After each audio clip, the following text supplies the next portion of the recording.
Cassandra, you are the shame of this family. My father said those words to me in front of everyone at our Thanksgiving dinner. The room went silent. My daughter's small fingers gripped mine under the table, trembling as every pair of eyes turned toward us. A few minutes later, he pointed to the door and said, "Get out. Both of you. I am Cassandra Monroe, a 30-year-old single mother." That night, I gathered my little girl's coat, lifted my head high, and walked out into the freezing night. They thought they had humiliated me. But what they never realized was that for years, the family shame they mocked was the very person who had secretly kept their world from collapsing.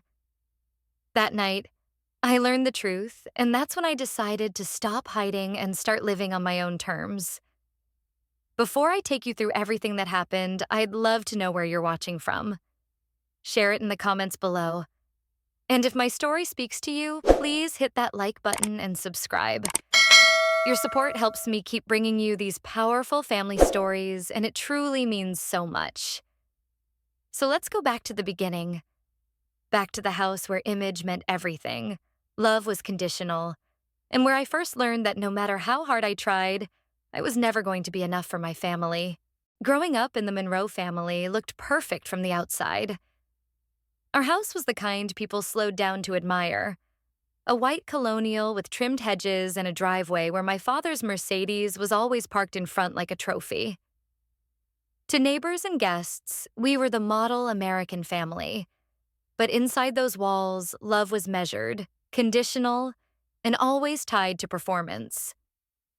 My father, Charles Monroe, believed success could be calculated in dollar signs and social status. He bragged about my brother Daniel being accepted to elite programs, about my sister Victoria's flawless reputation, about his own climb to the top of the banking world. But when it came to me, there was always a sigh, a shake of the head, a pointed remark about how I didn't fit the image. "Daniel is the future of this family," he used to say at dinner, looking straight past me. "And Victoria has always made us proud." Then his eyes would land on me and his voice would tighten. "But Cassandra, when are you going to stop being difficult? Why can't you just be more like them?" My mother, Margaret, wasn't any softer. She was obsessed with appearances, with polished shoes, perfect hair, and carefully chosen words at every social event.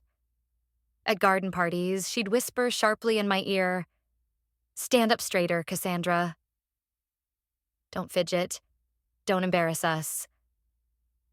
To her, I was the one flaw in a carefully crafted picture, the daughter who didn't know how to play her role. I remember one Christmas when I was 12. Daniel got a brand new telescope because he had developed an interest in science. Victoria received a designer dress for the winter formal. And me? I got a leather-bound etiquette book, a gentle nudge from my mother, she said, to learn how to behave properly. I smiled politely when I opened it, but inside I felt the message loud and clear. Who I was wasn't enough. What hurt most wasn't just the criticism, it was the comparisons. No matter what I did, it was never enough to match my siblings. If Daniel got an A, it was a sign of his brilliance. If I got an A, it was about time. If Victoria won an award, the whole family celebrated with cake. If I achieved something, it was brushed off as luck or ignored altogether. Over time, I learned to retreat into my own world. While my parents paraded Daniel and Victoria at country club events, I sat in my room teaching myself how to code on a secondhand computer. It was the only place I felt free, where no one was judging me or telling me I was a disappointment. But even then, whenever my father caught me at it, he'd shake his head. "Playing with computers won't get you anywhere, Cassandra. You need to learn how to present yourself, how to make connections. That's what matters in life." I wanted so badly for them to see me. Not Daniel's shadow, not Victoria's opposite. Just me. But in the Monroe family, acceptance wasn't unconditional. It had to be earned. And no matter how hard I tried, I always seemed to fall short. After years of being told I wasn't enough, I realized I needed to find something that belonged only to me. Something that couldn't be compared to Daniel or Victoria. Something my parents couldn't measure against their narrow definition of success. That's when I found my escape in technology. It started with the old computer my father had shoved into the basement after upgrading his office. It was slow, outdated, and missing half its keys, but to me, it felt like a secret door to another world. I would sneak downstairs late at night, long after my parents thought I was asleep, and spend hours teaching myself simple coding languages from free forums and online tutorials. For the first time in my life, I felt a spark of pride that came from within, not from anyone else's approval. Of course, when my parents discovered it, they weren't impressed. My father frowned when he caught me hunched over the screen. "You're wasting your time, Cassandra," he said, his voice sharp. "No one will respect you if you hide behind a computer. Respect comes from being seen, from making connections, from building a family that looks good on the outside." My mother chimed in too, shaking her head. "You should be focusing on social skills, not burying yourself in nonsense. What will people think if they know my daughter prefers machines to people?" Their disapproval didn't stop me. If anything, it fueled me. The more they dismissed my interests, the more determined I became to prove them wrong, even if I couldn't admit that out loud. Coding gave me a sense of control I never had in my family. Every line I wrote made sense. Every bug I fixed gave me a small victory. It was a world where my worth wasn't judged by appearances or bloodlines, but by skill and persistence. Still, I never shared that part of me at the dinner table. I learned quickly that in the Monroe household, victories only mattered if they could be paraded around like trophies. Daniel's science fair medals were displayed on the mantel. Victoria's photos from charity galas were framed in the hallway. My quiet nights spent building small programs didn't count. They weren't visible, they weren't glamorous, and therefore they weren't worthy of acknowledgement. I remember once, when I was 16, I showed Daniel a small website I had built on my own. It was nothing extraordinary, but I was proud of it.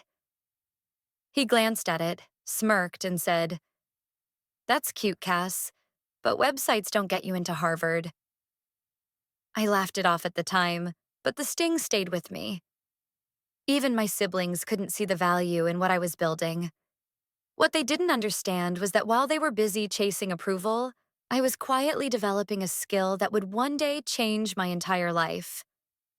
Back then, I couldn't have imagined it leading to anything more than a personal hobby. But deep down, I knew this hidden passion was the one thing no one could take from me. I clung to it because it was mine. And in a family where everything else was judged, compared, and criticized, having something that was just mine felt like survival. By the time I reached college, I was desperate to escape the suffocating weight of my family's judgment. Moving into a dorm felt like finally being able to breathe. For the first time, no one was watching my every move. No one was telling me how to sit, how to smile, how to be someone else. It was there, in a business ethics class, that I met Ethan. Ethan wasn't like the boys I had grown up around. He wasn't polished or perfect. He didn't come from money or a last name that opened doors. But he had this way of looking at me like he actually saw me. Not as Charles and Margaret Monroe's disappointing daughter. Not as Daniel and Victoria's awkward little sister. But just as Cassandra. For a girl who had spent her entire life being told she wasn't enough, that look was intoxicating. We started spending more time together, studying in the library, grabbing late-night coffee, talking about dreams we barely admitted to ourselves. For the first time, I let myself believe that maybe I was worthy of love without conditions. I fell hard, and I fell fast. 6 months into the relationship, I found out I was pregnant. I can still remember the night I stared at the test in my tiny bathroom, my hands shaking so badly I almost dropped it. A part of me was terrified, but another part of me, one I barely recognized, felt hope. Maybe this was my chance to build the kind of family I had always wanted, one where love came first, not appearances. When I told Ethan, his face drained of color. He muttered something about not being ready, about how it wasn't what he wanted. By the next week, he had blocked my number, dropped our shared classes, and vanished. Just like that, the first person who had made me feel truly seen was gone, leaving me with nothing but silence and 2 pink lines on a test. I didn't know what hurt more, losing him or realizing that I had been foolish enough to believe I could finally be enough for someone. Calling my parents was even worse. I dialed the number 3 times before I could make myself speak the words. There was silence on the other end. Thick, heavy, endless. I counted every second until my father's voice finally cut through. "You've embarrassed this family again," he said coldly. "Come home. We'll figure out how to fix this." I knew what fix meant. Abortion, adoption, anything but keeping the baby. When I told them I was keeping her, the punishment began. My mother stopped introducing me as her daughter at social events, choosing instead to tell her friends I was taking some time off school for health reasons. At holidays, conversations shifted whenever I entered the room. My father made cutting remarks about girls who throw their futures away. Even Daniel and Victoria looked at me with thinly veiled pity, as if my life was already over. But I refused to give up. I carried Lila, finished my classes online, and worked every odd job I could find to prepare for her arrival. It was the hardest thing I had ever done, and I did it alone. In their eyes, I had become the shame of the Monroe family. But in my eyes, I was about to become something far more important. A mother. The day Lila was born was the day everything in my life shifted. I held her tiny body against my chest, and for the first time, I felt something no one in my family had ever given me. Unconditional love. Her big brown eyes searched my face as if I was her entire world, and I realized she was mine. In that moment, I knew no matter what it cost me, I would never let her feel the kind of rejection I had carried all my life. But love doesn't pay rent, and raising a baby alone came with a price I wasn't prepared for. Nights blurred into mornings as I rocked Lila to sleep in one arm while typing homework on my laptop with the other. I would submit assignments minutes before deadlines, praying the Wi-Fi wouldn't cut out. I survived on instant noodles, coffee, and sheer determination. Jobs came and went, waiting tables during the day, tutoring kids in the evening, taking freelance tech gigs whenever I could steal a few hours at night. There were times I couldn't even afford proper childcare, so I brought Lila with me, tucking her into a carrier as I typed away at coffee shops or labs. She learned to sleep through the sound of clicking keyboards before she even turned one. My family, of course, didn't make it easier. My father's voice still echoes in my head. "You've ruined your life, Cassandra. You'll never recover from this." My mother barely looked at Lila during family visits, insisting she was too busy to hold her own granddaughter. At Christmas, while Daniel's kids unwrapped expensive gifts and Victoria's family took perfect photos for their holiday cards, Lila and I sat quietly in the corner, ignored, forgotten. I can't count how many nights I cried in silence after putting her to bed. I cried out of exhaustion, out of loneliness, out of fear that maybe my parents had been right, that I had destroyed my future. But every morning, when Lila smiled at me with that same unconditional love, I picked myself up and kept going. I used every spare moment to learn more about coding and software development. It wasn't glamorous. I was working on outdated computers, using free tutorials, and learning through trial and error. But slowly, I started landing small contracts: a website for a local bakery, a database system for a small business. Each job brought a little more money, a little more hope. Even then, my parents dismissed it. Tech support isn't a career, Cassandra. My father said once, shaking his head. You should be focusing on finding a husband who can actually provide for you and your child. I didn't answer him that day, but inside a fire was growing. The harder life pushed me down, the more determined I became to prove that Lila and I deserved better. Those years were filled with sacrifice and pain, but they also taught me something my family never could. Strength. Real strength. The kind that comes not from status or wealth, but from refusing to give up when everything around you tells you to. I was exhausted. I was broke. But I was building something no one could see yet.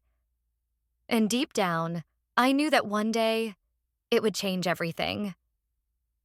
The turning point came late one night when Lila was already asleep, her tiny breaths steady against the quiet hum of the heater. I had been staring at lines of code for hours, chasing down a stubborn error in a program I was building for a small startup. When it finally worked, I remember leaning back in my chair and realizing something. I wasn't just surviving anymore. I was creating. I was building something real. That startup ended up hiring me full-time.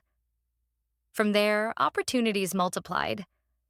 I learned faster than most because I had no choice but to push myself. Within a few years, I founded my own software company with 2 colleagues I met online. We poured everything into it. Long nights, endless cups of coffee, more failures than I can count. But little by little, it grew. And when a larger firm acquired our company for $25 million, my life changed overnight. I was a millionaire at 30, but no one in my family knew. To them, I was still Cassandra, the single mom who wasted her potential. I let them believe I was just doing low-level IT work, nothing special. Why? Because I wanted to see if they could love me without the money. Deep down, I already knew the answer, but part of me still hoped. Ironically, while they looked down on me, I was the one holding them together. When my parents' mortgage was months behind, it was my wire transfer that saved their house. When Daniel's company nearly collapsed under bad investments, I quietly sent money through a private investor so he wouldn't lose everything. When Victoria couldn't afford tuition at her children's elite private school, I paid the bills anonymously. They all assumed miracles had just happened at the right time. They never suspected it was me. Sometimes I wanted to scream the truth, to look them in the eye and say, "You think I'm the shame of this family? I'm the reason you're not drowning right now." But I didn't. I kept quiet. I told myself I was doing it for peace, for Lila's sake, so she could at least have grandparents and cousins in her life, even if they weren't kind to me. Still, there were moments when the weight of the secret nearly crushed me. Sitting at family dinners, listening to my father brag about Daniel's entrepreneurial genius, while Daniel's company only stood because of my silent support. It was unbearable. Watching Victoria gossip about her perfect life while her children's education was paid for with money she didn't know came from me. It was infuriating. But the hardest part was pretending. Pretending that I was small, pretending that I hadn't built something incredible, pretending I didn't know the truth about who really kept this family afloat. I thought, maybe if I kept giving, they would eventually see me for more than their disappointment. Maybe they would see my daughter differently too. That hope, as fragile as it was, is what led me to walk into my parents' house that Thanksgiving night carrying gifts, holding Lila's hand, believing, just for a moment, that this year would be different. Despite everything, despite the years of silence, the cruel words, the endless comparisons, I still wanted their approval. Or maybe it wasn't even approval anymore.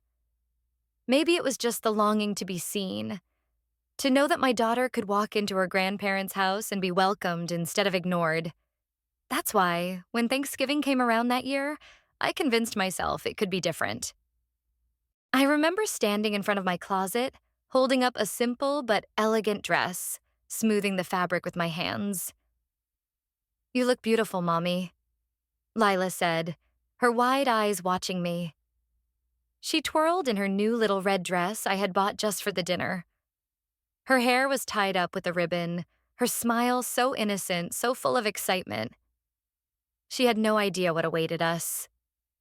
She only knew we were going to see family. I wanted so badly for her to feel like she belonged.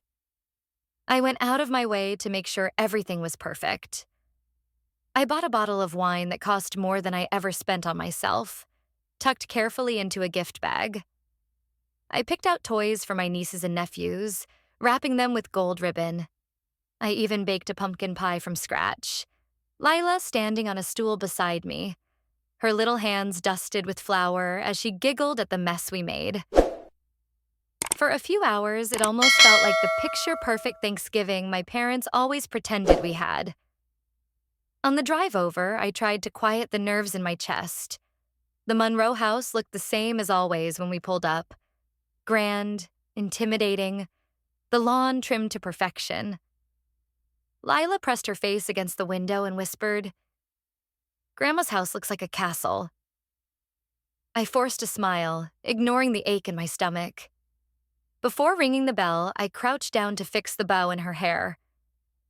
"Remember, sweetheart," I said softly, "just be yourself. That's enough." She nodded, squeezing my hand tightly. I wish I could have believed my own words. Walking up those familiar steps, I felt the weight of every memory pressing down on me. The years of being overlooked, the whispered insults, the constant reminder that I would never measure up. But I also felt a fragile hope. Maybe they'd notice the effort. Maybe they'd smile at Lila, pull her into their arms, and call her part of the family. Maybe, just maybe, things would finally be different. I took a deep breath and knocked on the door.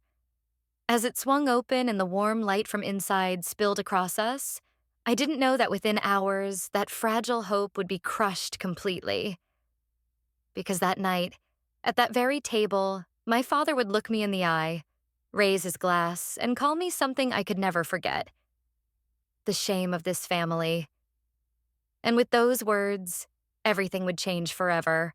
The heavy oak door creaked open, and there stood my mother, Margaret, dressed in a silk blouse and pearls that gleamed under the hallway light.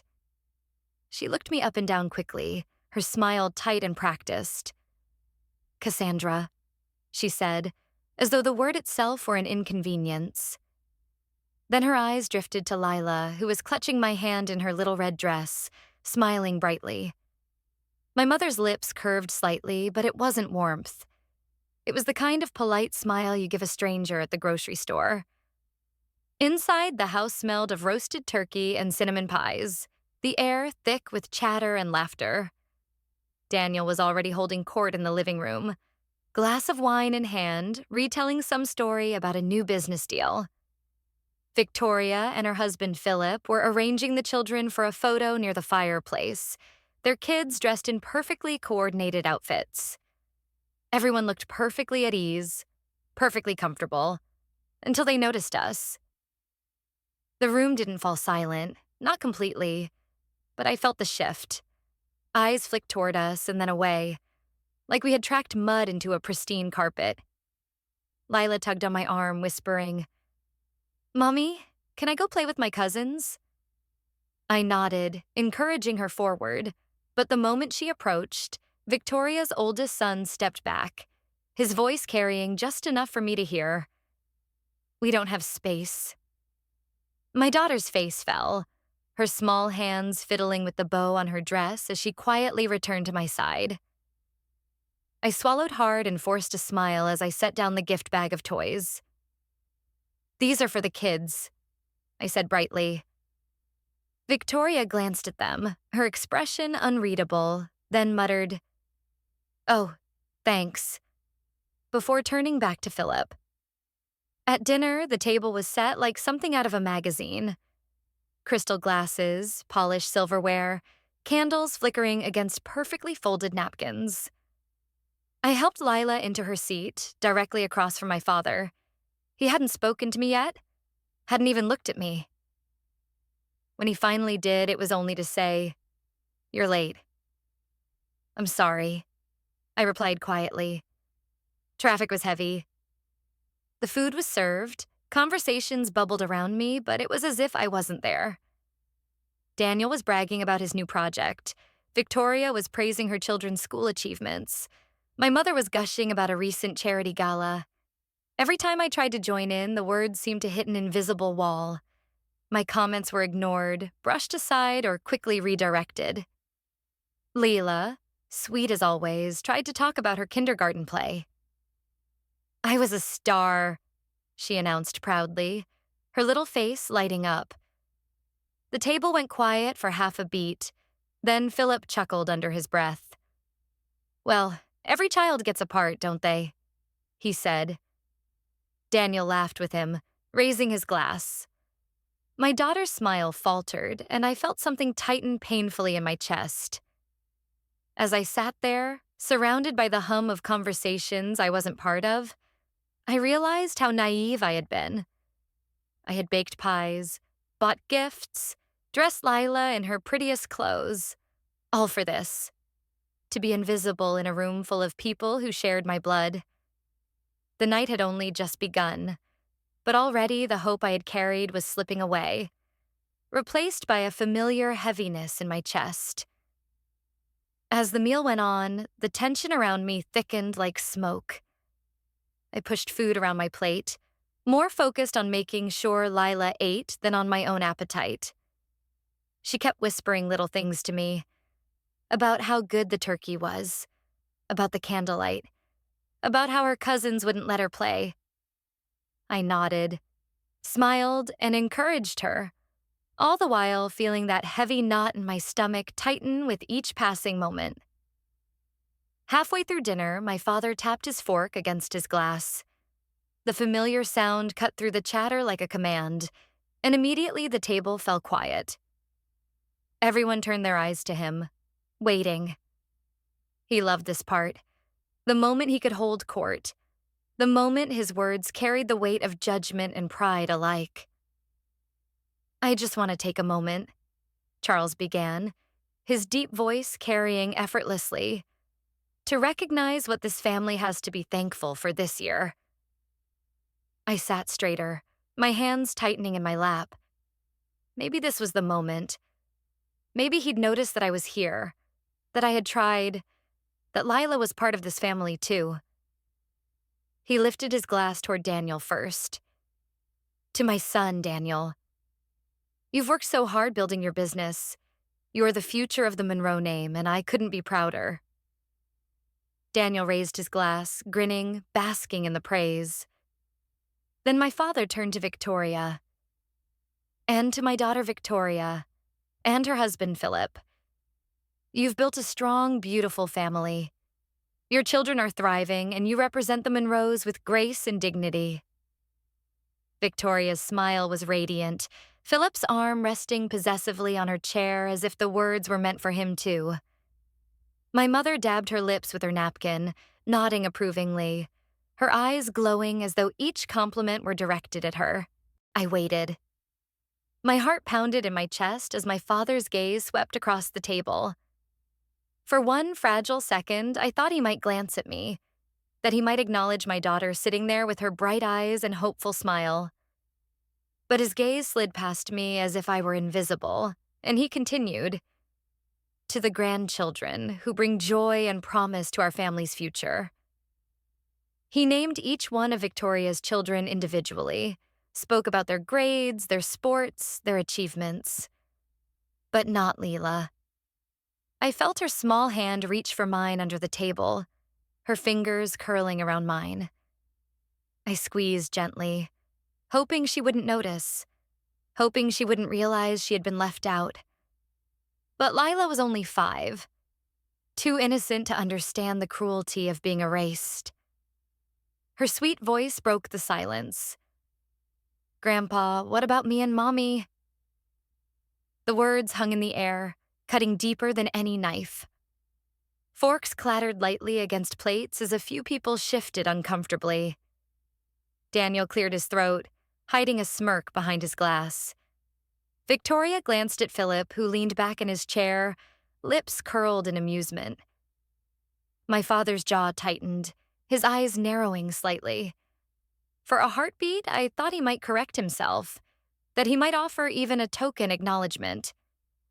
But instead, he simply raised his glass higher. To family, he said firmly, as though nothing had been missed. The table erupted in a chorus of cheers, glasses clinking together. Everyone drank. Everyone except me and my daughter. I looked at Lila. Her smile had faded, confusion clouding her little face. She whispered, barely audible, "Why didn't he say our names, Mommy?" I swallowed the lump in my throat, blinking back the sting in my eyes. I leaned down and kissed her hair. "It's okay, sweetheart," I murmured. "It's okay." But it wasn't okay. It had never been okay. And in that moment, as the warmth of the candles flickered across faces that pretended not to notice us, I felt something inside me break all over again. The silence that followed Lila's question still echoed in my ears as dinner carried on. My father had moved on to carving the turkey. My mother resumed polite chatter with Victoria, and the rest of the table seemed determined to pretend nothing uncomfortable had happened. But for me, the air felt heavy, each breath harder to take. I kept stroking Lila's hair, whispering reassurances I didn't fully believe. Daniel was the first to break the uneasy quiet with his booming voice. He leaned back in his chair, swirling his wine like he was on stage. "Well," he said, his tone smug, "not everyone at this table can be the star of the family. Some of us carry the weight. Others, well, they just drift along." His eyes flicked toward me, the smirk curling on his lips making the jab unmistakable. I clenched my jaw, staring down at my plate. I had heard versions of this my entire life, but it still burned. Victoria giggled lightly, as if to soften the blow, but her husband Philip wasn't interested in subtlety. He leaned forward, elbows on the table, his sharp eyes fixed on me. "Daniel's right," he said smoothly. "Some people build real futures. Others cling to scraps. I mean, Cassandra, it must be hard. Raising a child alone, no real career, no stability. At some point, you have to admit when someone has failed." The word sliced through me. Failed. It wasn't just an insult. It was a judgment, a sentence handed down in front of everyone. I felt Lila stiffen beside me. Her little hand tightened around mine, her eyes wide as if she understood every word. My heart sank. She shouldn't have to hear this. Not here. Not like this. I forced myself to breathe, to stay calm. "I'm doing just fine," I said quietly, my voice steadier than I felt. Daniel chuckled, shaking his head. "Fine? Come on, Cass. Working little tech jobs no one's heard of, living in some apartment we've never seen, showing up here once a year like a guest at your own family's table? That's not fine. That's existing." Philip nodded in agreement, his grin sharp. "Exactly. Children need stability, a strong father figure. Without that, well, the outcome is predictable. I'm just being honest." A hush fell over the table, but no one defended me. My mother's eyes darted away. My father carved the turkey with deliberate precision, and Victoria poured herself more wine as if nothing had been said. I wanted to scream, to throw their hypocrisy in their faces, to tell them how wrong they were. But instead, I looked at my daughter who sat silently, her lips trembling. She didn't need a scene. She needed me to be strong. So I swallowed the anger that threatened to spill out, lifted my chin, and said nothing. But inside, a storm was building. Every cruel word, every smirk, every reminder that I didn't belong. It was all piling up, waiting for the moment I could finally let go. And that moment was coming faster than they realized. After Philip's words, the dinner carried on, But the mood for me was already poisoned. I tried to stay invisible, to shield Lila from more cruelty, but it seemed no matter what we did, the night was determined to push us further into the shadows. It happened when dessert was being set out. My mother had brought out her prized crystal centerpiece, a tall vase filled with autumn leaves and candles, something she always bragged about at her Thanksgiving parties. Victoria's youngest child, a boy full of restless energy, was chasing his sister around the table. In a flash, his arm bumped the edge of the sideboard, and the vase tipped. The crash echoed through the room, glass shattering across the hardwood floor. Everyone froze. My mother gasped, clutching her pearls. "My vase!" she cried, rushing forward as if a life had been lost. Before anyone could process what really happened, Victoria's sharp voice cut through the silence. "Lila, were you playing over there?" I blinked in shock.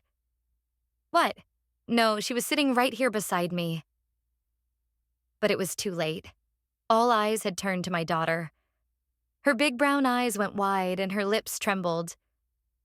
I didn't do it," she whispered. Daniel folded his arms, his tone dripping with disdain. "Come on, Cass. Kids don't lie.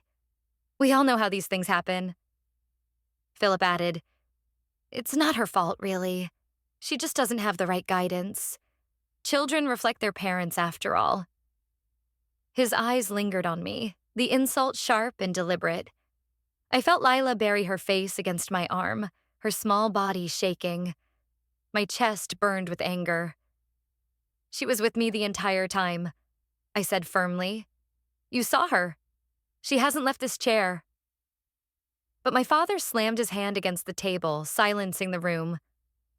"Enough," he barked. His eyes locked on me with the same cold fury I had known my whole life. "This is exactly what I mean, Cassandra. You can't control your child. You bring chaos wherever you go." I stared at him in disbelief. "She didn't do it. You know she didn't."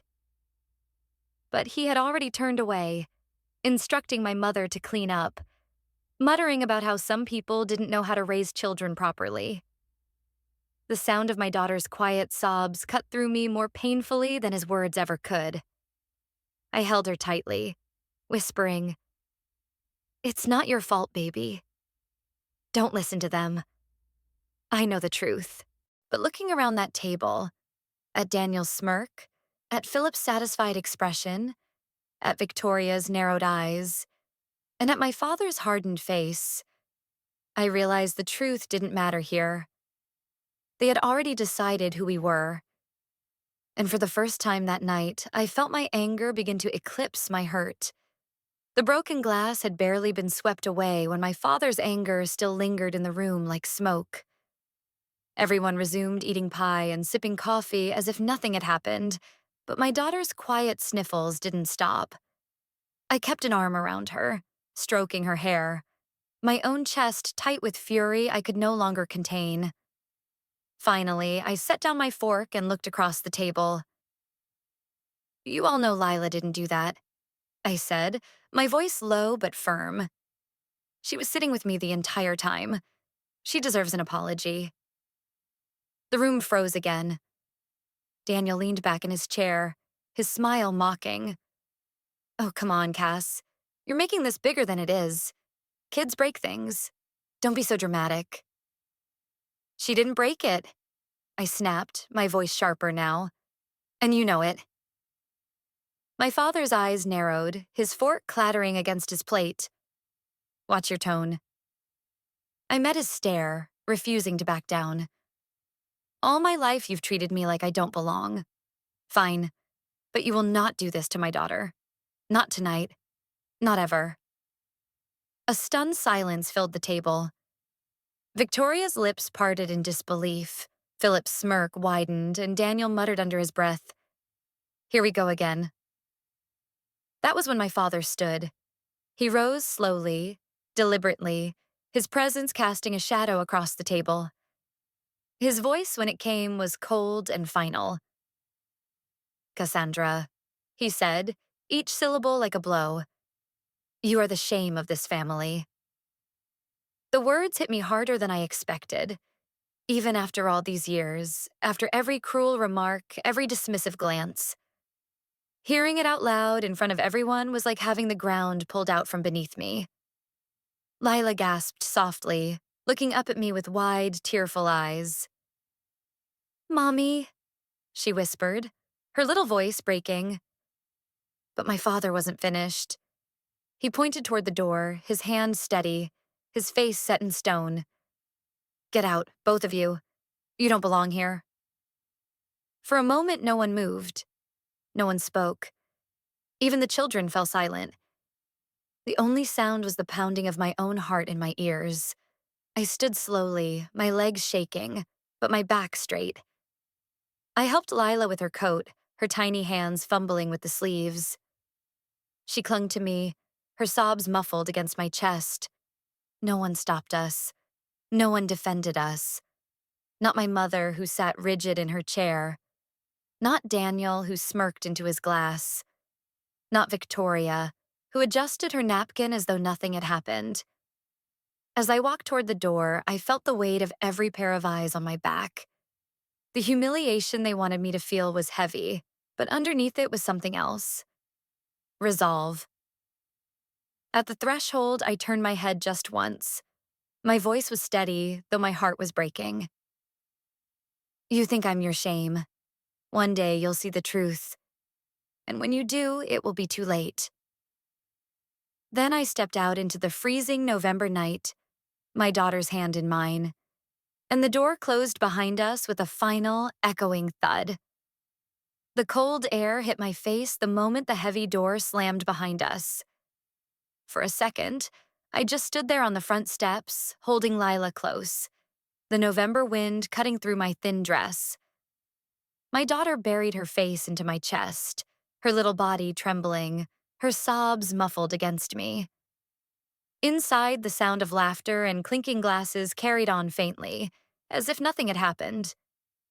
As if expelling us from their perfect holiday was just another part of the evening. I tightened my grip around Lila, kissed the top of her head, and whispered, "It's okay, sweetheart. We're okay." My voice shook, but I forced the words out because she needed to hear them, even if I didn't fully believe them myself. I walked us down the driveway, my heels clicking against the stone, each step heavier than the last. The glow from the windows illuminated the family I had once tried so desperately to be part of. Behind those glass panes were people who shared my blood, people I had spent years trying to please, people I had supported in silence while they mocked me in the open. And yet, at that moment, I realized the truth. No amount of effort would ever make me enough for them. Lila lifted her head, tears streaking her cheeks. "Why don't they like us, Mommy?" Her voice cracked with confusion and hurt that no child should ever have to feel. I swallowed hard, blinking against the tears that threatened to fall. "It's not that they don't like us," I said softly, though the words felt like lies. "It's that they don't understand us. But you know what? We don't need their understanding. We have each other. And that's all that matters." She nodded slowly, pressing her cheek back against me, as though my words were enough for now. When we reached the car, I opened the back door and helped her climb into her seat. As I buckled her in, I caught a glimpse of my reflection in the window. My eyes red, my face pale, but my chin lifted. For the first time in years, I saw not just the woman my family tried to diminish, but the mother who refused to let them break her daughter. Before I started the engine, I looked back at the house one last time. The grand columns, the glowing windows, the polished perfection. It all looked so impressive from the outside. But I knew better now. Behind those walls wasn't love. It was judgment, pride, and conditional acceptance that had poisoned me for too long. I whispered into the night, words meant for them though they couldn't hear me. "This is the last time you'll ever get to make me feel small." Then I started the car and drove away, the taillights disappearing into the dark, carrying me and my daughter toward a life we hadn't yet built, but one that would finally be ours, free from their control. The night my father threw me out, I drove straight to a small hotel on the edge of town. Lila had cried herself to sleep in the back seat, her cheeks still wet as I carried her upstairs. After tucking her into bed, I sat alone at the desk with my laptop open, the glow of the screen reflecting the storm inside me. For years, I had hidden behind silence. For years, I had told myself that keeping peace, keeping appearances, was worth more than speaking the truth. But as I sat there, hearing the echo of my father's voice, "You are the shame of this family," I realized something. I was the only reason their lives hadn't already crumbled. Without me, the house they so proudly displayed would have been repossessed. Without me, Daniel's company would have collapsed years ago. Without me, Victoria's children wouldn't be sitting in private schools, wearing uniforms their parents couldn't afford. Without me, their entire image of perfection would have shattered long ago. And they had the audacity to call me their shame. I picked up my phone and called my financial advisor. It was late, but he answered, concerned by the urgency in my voice. "I want everything stopped," I said firmly. "Every payment, every transfer, mortgage support, school tuition, private investments, end it all." He hesitated. "Are you sure, Cassandra?" "That's a lot. They'll notice immediately." "Good," I said, my voice cold, steady. "It's time they notice." The next morning, as the sun streamed weakly through the curtains, I watched Lila sleep peacefully beside me. For the first time in years, I felt a strange calm. I had always told myself I was helping them because I wanted to keep a bridge open for my daughter. But that bridge had burned the moment my father told us to leave. Within days, the cracks began to show. Daniel called me, his voice unusually tight. "Cass, I'm having trouble with a client investment. The funds that usually come through, they're late. Do you know anything about that?" I kept my tone neutral. "No, Daniel, I wouldn't know." He cursed under his breath and hung up. 2 days later, Victoria left me a voicemail dripping with irritation. "Cassandra, the school called. The tuition payment didn't process this month. I assume there's been some mistake? Fix it." I deleted the message without replying. And then, finally, my mother called. Her voice shook in a way I had never heard before. "The bank. They sent another notice about the house. Your father, he doesn't know I'm calling you. But Cassandra, please. We need help." I stared at the phone in my hand, 1,000 emotions swirling through me. Anger, sadness, vindication. But above all, there was clarity. They had built their lives on a foundation of lies, and I had been the one propping it up. Not anymore. For the first time, I wasn't just surviving. I was in control. It didn't take long for the cracks to turn into full fractures. Within a week, the Monroe family's polished image began to collapse, piece by piece. The first call came from Daniel. His voice, usually smug and confident, was frantic. "Cass, I don't understand what's happening. The investors pulled out, payroll is due tomorrow, and if I don't cover it, my employees will walk. The account that usually gets replenished, it's empty. Gone." I closed my eyes, listening to the panic in his tone. For years, he had strutted around, claiming to be the genius entrepreneur, when in reality, it was my silent money transfers keeping his company afloat. "I'm sorry, Daniel," I said calmly. "I can't help you." There was silence on the line, followed by a bitter laugh. "Of course. When I finally need you, you disappear. Some sister you are." Then the call ended. A few days later, I heard from Victoria. She didn't bother with pleasantries. "The school says the tuition hasn't been paid. My children can't be humiliated like this, Cassandra. Fix it. Now." I almost laughed at the entitlement dripping from her voice. I can't, Victoria, I said softly. It's not my responsibility. Her voice sharpened like glass. Not your responsibility? You think you can just abandon us? My children's future is at stake. Your children's future, I replied, was never mine to pay for. And with that, I ended the call. But the moment that hit hardest was when my mother showed up at my door unannounced. Her pearls were missing, her makeup smudged, her hands trembling as she clutched a letter from the bank. Cassandra, she whispered, her voice breaking. They're going to take the house. Your father. He doesn't know how to handle this. We could lose everything. I took the letter, scanned the numbers I already knew by heart, and handed it back. I've been covering that mortgage for years, I said quietly. And not once did you or Dad ever thank me. Not once did you acknowledge it. Instead, you let him call me a disgrace in front of my child. Her face paled. We didn't know. We thought. You thought I was nothing. I cut in. But it was me. Always me. And now it's over. She didn't argue. She just stood there, silent as though the truth itself had stolen her words. Then, without another sound, she turned and walked away. Over the next weeks, the downfall became public. Daniel's company declared bankruptcy, headlines exposing his mismanagement. Victoria's children were pulled from their elite school, their perfect image shattered. My parents' house went up for auction. The same house where my father had once raised a glass and called me the shame of the family. For the first time in my life, the Monroes were being forced to live without the mask of perfection.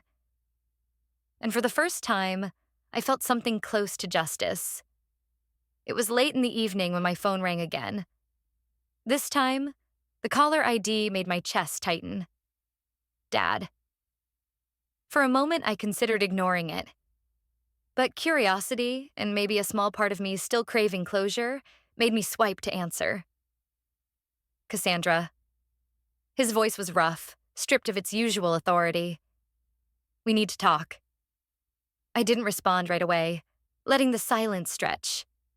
Finally, he continued. The house. It's gone. Daniel's business is finished. Victoria. Well, everything is falling apart. And His voice cracked, something I had never heard before. I don't know what to do. 1,000 memories rushed through me. Him ignoring my achievements. Him lecturing me at the dinner table. Him pointing to the door, calling me the shame of his family. And now, here he was, not with pride or judgment, but desperation. Dad, I said slowly, do you know why you've lasted this long without losing everything sooner? He paused. What do you mean? I took a deep breath. It was me. All those mortgage payments you thought were miracles, that was me. The money Daniel's company kept receiving from a private investor? Me. The tuition for Victoria's kids? Also me. For years, I kept you all afloat, and you never even knew. The silence on the other end was deafening. You called me your shame, I continued, my voice steady. But the truth is, I was your lifeline, and you never once thanked me. You never even asked how I was surviving. You just kept taking, kept pretending I was nothing. But without me, your perfect image would have collapsed years ago. Finally, he spoke, his voice hoarse. You're lying. No, Dad, I said firmly. I'm not. I built a company from scratch while raising my daughter alone. I sold it for $25 million. I've been supporting you this entire time in secret because I hoped one day you'd see me as more than a disappointment. But instead, you humiliated me in front of my child. That was the moment I decided you didn't deserve my help anymore. On the line, I heard a shaky breath, then another. For the first time in my life, my father had no words. I almost felt pity. Almost. You once told me I was the shame of this family, I said softly. But the truth is, the shame was never mine. It was yours, for never seeing the worth of your own daughter. I ended the call before he could respond. My hands were trembling, but not from fear, from release. Years of silence, years of swallowing pain, finally broken by truth. For the first time, I wasn't just the daughter they overlooked. I was the woman who stood on her own. And I had never felt more free. After I hung up on my father that night, I felt something I hadn't felt in years. Peace. Not the fragile, conditional peace I once tried to buy by keeping quiet, but a steady calm that came from finally standing in my truth. For the first time, I wasn't carrying their weight anymore. Within weeks, I packed up the little apartment where Lila and I had lived for years and moved us to Miami. The ocean was everything I had dreamed it would be. Endless, alive, and free. Our new home overlooked the beach, sunlight spilling into every room. Lila ran barefoot across the white sand the first day we arrived, laughing so hard her voice carried over the waves. Watching her spin and twirl in the surf, I realized this was what we both deserved all along. A life without shame, without judgment, without begging for acceptance. I didn't just want to build a new life for us. I wanted to use everything I had learned, every scar I carried, to help others who felt the same kind of rejection I had. So I started a foundation for single mothers, women who had been told they weren't enough, women who had been abandoned but refused to give up. We offered childcare, scholarships, and mentorship programs in technology because I knew what it felt like to need just one hand to hold, one door to open. The more I gave back, the lighter I felt. My story wasn't just about revenge anymore. It was about transformation. I wasn't just proving my family wrong. I was proving to myself and to my daughter that love and strength could rebuild what shame and cruelty tried to destroy. Every so often, I still got calls from my family. Daniel, broken by bankruptcy, asking for advice. Victoria, bitter but quieter now, avoiding my eyes when she passed me at community events. Even my mother, who one day showed up in Miami, tears in her eyes, whispering apologies she should have said years ago. And my father, he never said the words, but when I heard he had suffered a heart scare, I knew he was facing the weight of a truth too heavy to ignore. But I didn't need their apologies anymore. I had already forgiven myself for waiting so long to walk away. That was enough. One evening, as the sun dipped low over the water, Lila and I sat on the porch together. She rested her head on my shoulder, her small voice carrying into the salty air. "Mommy, are we happy now?" I kissed her forehead, tears prickling my eyes. "Yes, sweetheart," I said softly. "We're finally happy, and we always will be, as long as we have each other." I watched the horizon glow orange and gold, knowing the past would always be part of me. But it no longer defined me. My family once called me their shame. Now I had built a life filled with love, dignity, and freedom. And that, more than anything, was the final revenge. For weeks after I hung up on my father, the silence from my family was deafening. It was as if a wall had gone up between us, and for the first time, I didn't feel the need to climb over it. I focused on Lila, on our new life in Miami, on the foundation I was building for other single mothers. But deep down, I knew it was only a matter of time before they came knocking. It started with my mother. She showed up unannounced, the same way she had come when the house was about to be taken. But this time, she looked different. Tired, older, her pearls missing, her lipstick uneven. She sat stiffly on my porch, clutching a small handbag like it was the last shred of dignity she had left. "Cassandra," she began, her voice low. "Your father, he's not well. The stress, the shame, it's wearing on him. He hasn't been the same since that night. I stared at her, my jaw tightening. Do you mean the night he called me a disgrace in front of his entire family? Or the night he threw his granddaughter out into the cold?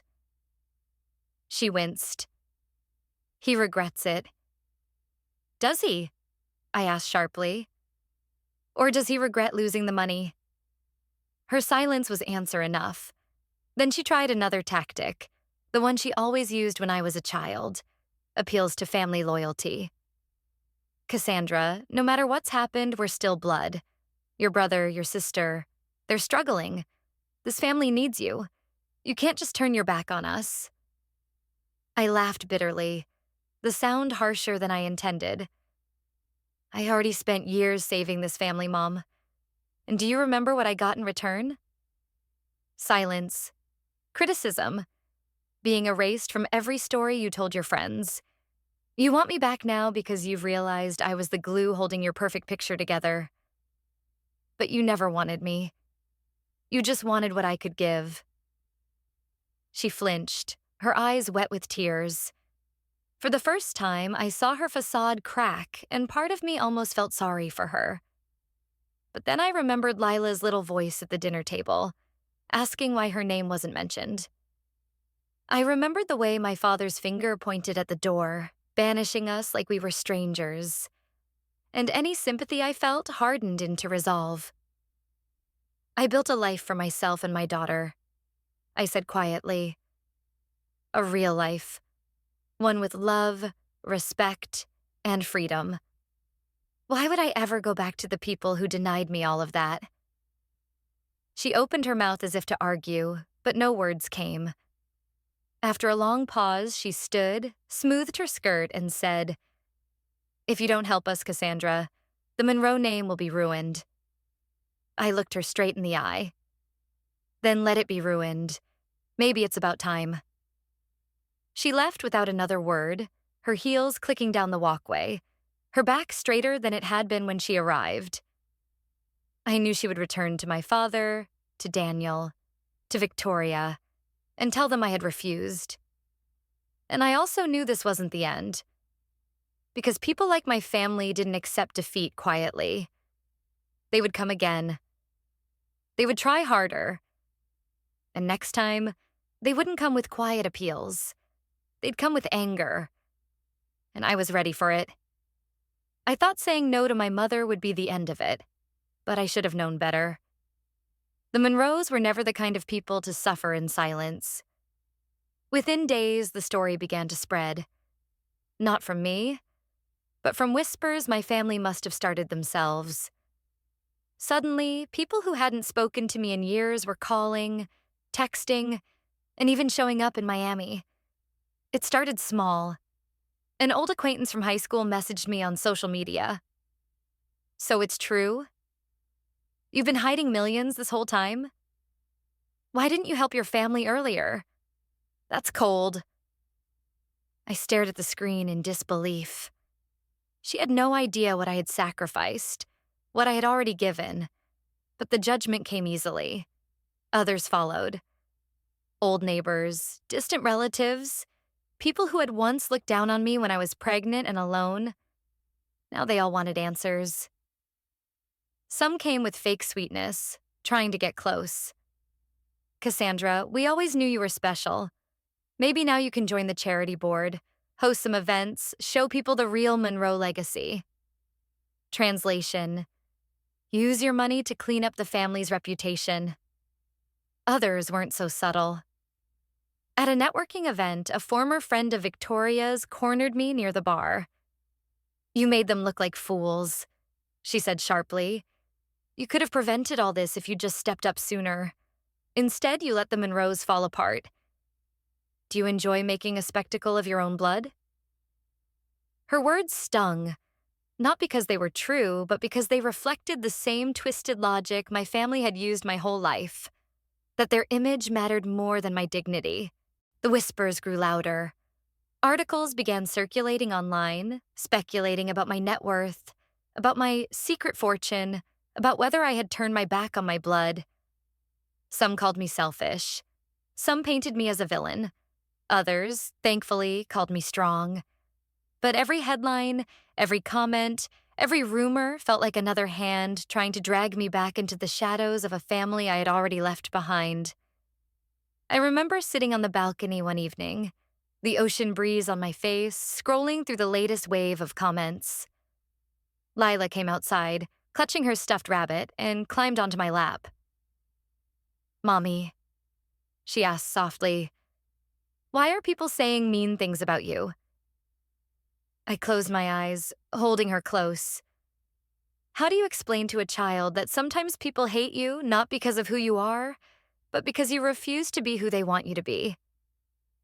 I kissed her forehead and whispered, "Because telling the truth scares people, but it's always worth it." The next day, I made a decision. If the world wanted to talk, I would give them something real to talk about. I sat down with a journalist I trusted and told my story. Not the Monroe version, not the gossip version, but mine. About the years of silence, the sacrifices, the humiliations, and the moment I finally stopped hiding. When the article was published, the response was explosive. Some people still criticized me, but far more reached out with messages of support. Single mothers thanked me for giving them hope. Strangers wrote about how they had cut ties with toxic families and finally felt seen. For the first time, the noise didn't drown me. It lifted me. I realized then that I wasn't just fighting my family anymore. I was standing up to every person who had ever been told they were not enough. And that fight was worth every rumor, every whisper, every judgment. The article had barely been out for a week when the confrontation I had been dreading finally came. I was leaving my office one evening when I saw him, Daniel, leaning against a black rental car, arms crossed, his expression stormy. For a moment, I didn't recognize him. The brother who had once strutted in expensive suits and polished shoes now looked disheveled. His tie was loose, his hair unkempt, and there was a bitterness in his eyes that hadn't been there before. "Nice story you told the world, Cass," he said, pushing himself off the car. His voice was laced with venom. "Made yourself sound like a saint, huh? The poor little sister who everyone ignored. Conveniently left out how you sabotaged me." I froze, then laughed bitterly. "Sabotaged you? Daniel, I kept your company alive for years. Every time you made a stupid investment, every time you were about to drown, I was the one who bailed you out." He stepped closer, his jaw tight. "You didn't bail me out. You made me dependent. You wanted me to fail so you could swoop in and play the hero later." His words stung, not because they were true, but because they showed just how far his pride had fallen. "You really believe that?" I asked quietly. "After everything I did for you, you honestly think I wanted you to fail?" "You could have done more," he snapped. "You had millions, Cass. Millions. And you let me collapse while you sat pretty in Miami. You call that family?" I took a deep breath, steadying myself. Family doesn't mean giving until there's nothing left of you. Family doesn't mean being used and discarded. You want to know what family means? Look at my daughter. She's my family. She's the reason I worked every night, the reason I built that company, the reason I survived when no one else believed in me. You don't get to rewrite that." For a moment, something flickered in his eyes. Pain, maybe even recognition. But it was gone in an instant, replaced by anger. He shoved his hands into his pockets, pacing like a caged animal. "You think you're better than us now. That article, that foundation, that big house on the beach. You think that makes you untouchable." "I don't think I'm better," I said softly. "I just know I'm free. And that's something you never understood, Daniel. You tied your worth to Dad's approval, to appearances, to a company built on lies. I tied mine to survival. That's the difference." His face twisted. "You'll regret this," he hissed. One day you'll regret turning your back on us. I looked him straight in the eye, my voice calm, even. No, Daniel. The only regret I have is wasting so many years trying to earn love that was never there. He stared at me for a long moment, his chest rising and falling with ragged breaths. Then, without another word, he turned, yanked open the car door, and drove off into the night. I stood there in the quiet, my heart pounding. A part of me mourned the brother I had once hoped would stand by me. But as his taillights disappeared, I realized the truth. Some people would never change, no matter how much you gave. And maybe that was okay. Because I had finally learned to stop giving to those who only wanted to take. Daniel's threats echoed in my mind long after his car disappeared down the street. You'll regret this. For years, those words would have broken me. For years, regret had been the chain I carried, believing that if I just gave a little more, bent a little further, maybe one day my family would love me. But now I felt only clarity. A week later, my mother called again. This time her voice was smaller, fragile. Your father wants to see you, she said. Just one more time. We need to sit down as a family. The old me would have rushed there, desperate for any scrap of acknowledgement. But the woman I had become knew better. Still, I agreed. Not because I owed them anything, but because I needed closure. When I walked into the dimly lit dining room of a rented apartment, no longer the Grand Monroe estate, I saw all of them. My father, gaunt and weary, his pride stripped bare. My mother, wringing her hands. Daniel, sullen, eyes blazing with resentment. Victoria, perfectly dressed as always, but with dark circles under her eyes. The silence was suffocating until my father finally spoke. His voice was weak, but the steel was still there. Cassandra, this family is falling apart. We need you. Whatever anger you have, whatever grudges, put them aside. Come back. Help us rebuild. I looked at him, at the man who had called me a disgrace, who had erased me from his life until he needed me. And then I looked at my daughter, sitting beside me, her innocent eyes watching, waiting to see what I would choose. For a long moment, I let the silence hang. Then I said, no. My father's face reddened. No? Cassandra, this is your blood. I leaned forward, my voice steady. Blood is not the same as family. Family is love. Family is respect. Family is showing up for each other when it matters. You never gave me that. Not once. And you certainly didn't give it to my daughter. Victoria scoffed, her voice sharp. So you're just going to abandon us? Pretend we don't exist? I turned to her, calm. You abandoned me years ago, Victoria. All I'm doing is finally accepting it. Daniel slammed his fist on the table. You think you're better than us. You always did. I shook my head. No, Daniel. I never thought I was better. I just wanted to be enough. And I finally realized I already am. With or without you. The room went silent. My mother's eyes filled with tears, but she said nothing. My father's shoulders slumped, and for the first time he looked smaller than I had ever seen him. I stood, taking Lila's hand in mine. This is the last time I'll say this. You called me your shame, but the truth is the shame was never mine. It was yours. I'm done carrying it. I turned and walked toward the door. No one stopped me. No one called after me.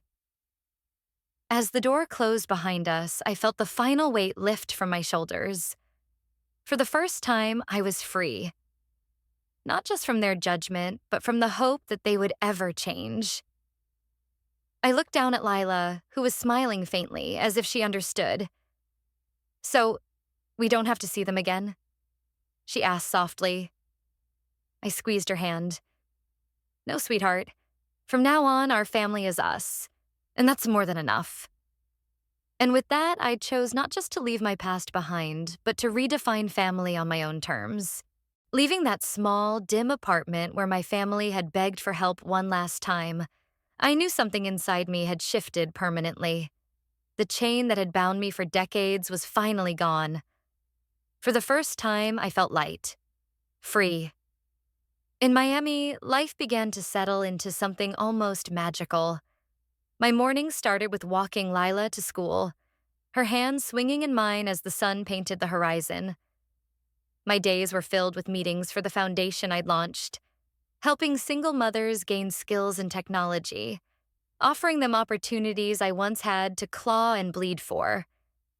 In the evenings, Lila and I shared ice cream, walked along the beach, and sat under orange sunsets that felt like promises of better days. But even in this peace, there was a voice inside me that refused to stay quiet. My story wasn't just mine anymore. It belonged to every woman who had been told she wasn't enough, to every child who had been made to feel invisible. I couldn't let it end as a private victory. It had to mean something more. That chance came when I was invited to speak at a Women in Tech conference. At first, I hesitated. I wasn't a performer. I wasn't someone who sought the spotlight. But as I thought about the hundreds of letters I'd received from women saying my journey gave them hope, I realized I had no choice. I couldn't remain silent when so many people needed to hear the truth. The night before, I barely slept. I sat at my desk, scribbling words, crossing them out, starting again. What did I want them to know? That pain doesn't define you. That survival can turn into strength. That even when the people closest to you reject you, you can still rise. When I finally walked on stage, the bright lights nearly blinded me. My chest tightened as hundreds of faces looked up at me, waiting. But then I spotted Lila in the front row, her wide eyes filled with pride, her little hands clapping louder than anyone else's. And suddenly, the fear was gone. I told my story. Not the sanitized version my family had always demanded, but the raw, unfiltered truth. The childhood of constant comparison, the heartbreak of being abandoned while pregnant, the nights I coded with a crying baby on my lap, the Thanksgiving dinner where my father declared me the shame of the family. I told them how I turned humiliation into determination, how I built a company that changed my life, how I learned to stop begging for love and start living for myself and my daughter. The room was silent. Then, slowly, people stood. Applause thundered, filling the air until I could hardly breathe. Tears streamed down faces in the crowd, and in that moment, I understood. I wasn't just sharing my survival. I was holding up a mirror to their own battles. After that, everything grew. The foundation expanded, training hundreds of single mothers in coding and digital skills. Many found stable jobs. Others launched their own businesses. They often told me I inspired them, but in truth, they inspired me. Watching them rise reminded me that my pain hadn't been wasted. It had been transformed into fuel. One night, sitting on the beach with Lila, she leaned against me and asked, "Mommy, why do you tell your story so many times?" I kissed her forehead, smiling softly. Because every time I tell it, someone out there feels less alone. And when they feel less alone, they find the courage to keep going. That's the real victory, sweetheart. And as the waves crashed around us, I realized revenge was no longer about proving my family wrong. It was about proving to the world that even shame can become strength if you dare to speak it aloud. I hadn't planned on fame. All I wanted was freedom. But once my story spread, the world refused to look away. I was being invited everywhere. Universities, corporations, women's networks. Strangers stopped me on the street to thank me. And my family, the same people who once erased me, could no longer deny that the world saw me. The first message came from Victoria. Cold, clipped, like always. So now you're some kind of celebrity? Congratulations. Just remember, fame doesn't last. I laughed when I read it. Beneath her sharp words, I saw what she couldn't hide: envy. For years, she had been the golden daughter, the Monroe everyone admired.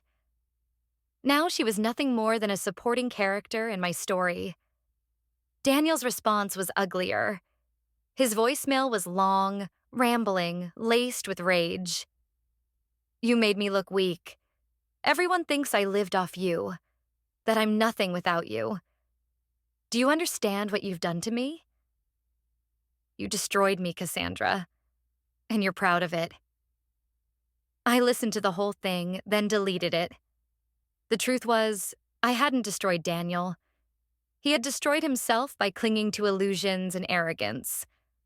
I had simply stopped saving him. My mother's voice, however, was softer. When she called, there was a tremor I hadn't heard before. Cassandra, she whispered, I saw you on television. You were powerful. The way people looked at you, I've never seen that before. I think your father saw it too. He doesn't say much now. I believe he knows he was wrong. He just doesn't know how to tell you. For a moment, I almost let the words sink in. Once upon a time, I would have given anything for them. But now, standing in my own truth, I realized I didn't need them anymore. My worth was not tied to their acknowledgement. Then, one evening, I received a package. Inside was a handwritten letter from my father. The handwriting was shaky, the ink smudged in places. Cassandra, I watched your speech. The world sees you now. They see what I refused to. For that I am ashamed, not of you, but of myself. I don't know if I deserve forgiveness, but I needed you to know. You were never the disgrace. I was. I sat there for a long time, tears streaming down my face. Was it a true apology? Or simply the regrets of a man who had lost everything? I would never know. But it no longer mattered. I had already given myself the forgiveness I had once begged from them. Looking back, I saw my family for what they had become: bitter, jealous, regretful. They were spectators now, watching me build a life they could neither control nor diminish. And I realized something even more powerful. My revenge had never been about destroying them. It had been about reclaiming myself. And by doing so, I had built a life where my daughter and I no longer lived in their shadow. They had called me their shame.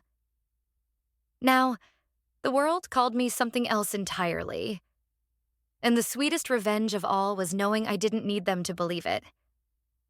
The letter from my father was the last piece of the puzzle. After I read it, I folded it carefully and locked it away in a drawer. Not because I wanted to treasure it, but because it reminded me of something I needed to remember forever. Closure doesn't always come in the form of the apology you dream of. Sometimes, closure is choosing to walk forward even if the people behind you never change. Life in Miami kept moving. The foundation grew rapidly, expanding beyond technology into scholarships, housing support, and mentorship for single mothers all across the state. My days were filled with meetings, phone calls, and brainstorming sessions, but each time I came home to Lila's laughter, I remembered why I was doing all of it. She was my anchor, my reason, my living proof that love could bloom even in the harshest soil. One evening, after a particularly long day, we sat together on the porch watching the sun dip below the horizon. The sky was painted with streaks of pink and gold, and the sound of waves filled the air. Lila leaned her head on my shoulder, quiet for a long time before she finally asked, "Mommy, are we done with them? For real this time?" Her words pierced me. For so long, she had carried questions no child should ever have to ask. Questions about belonging, about love, about why her family had pushed us away. I took a deep breath, holding her closer. "Yes, sweetheart," I said softly. "We're done. We don't need to go back. We don't need their approval. We have our own family. Right here, just us. She nodded, her little fingers intertwining with mine. And in that moment, I realized it wasn't just me who had been freed. It was her too. No more sitting at tables where she was invisible. No more tears because her name wasn't called. She would grow up knowing she was enough, that she was loved without conditions. That night, I opened my journal and wrote down what I wanted to remember for the rest of my life, and what I wanted others to hear. Family is not defined by blood. Family is defined by love, by respect, by the people who stand by you when the world turns its back. And sometimes the bravest thing you can do is to walk away from the ones who never saw your worth. Weeks later, I closed my keynote speech at another conference with those very words. The audience rose to their feet, clapping, cheering, some even crying. But as I stood there, I wasn't thinking about the applause. I was thinking about the women who would go home that night and decide to choose themselves, maybe for the first time. I was thinking about the children who would grow up freer because their mothers had dared to break cycles of shame. And as I walked off stage, I thought of Lila. She was waiting for me backstage, her smile brighter than any spotlight. She threw her arms around me, whispering, "I'm proud of you, Mommy." Tears welled in my eyes as I hugged her back. "I'm proud of us," I whispered. The Monroes may forever carry their bitterness, their jealousy, their regret. But I carried something stronger: hope, resilience, and a love that no one could tarnish. In the end, they had called me the shame of the family. But the truth was, their shame had been their blindness, their cruelty, their inability to love. My story was no longer about revenge. It was about redemption, about redefining family, about proving that even the deepest wounds can become sources of strength. And as I stood hand in hand with my daughter, walking toward a future filled with light, I knew this for certain. The final revenge wasn't my success. The final revenge was my freedom. And that was my story. A story of shame turned into strength, of rejection turned into freedom, and of a mother and daughter who chose love over fear. If you've made it this far, I want to thank you for listening. Not just to my pain, but to my transformation. Because this isn't just my story. It's the story of anyone who has ever been told they weren't enough. It's for anyone who has sat at a table where they felt invisible.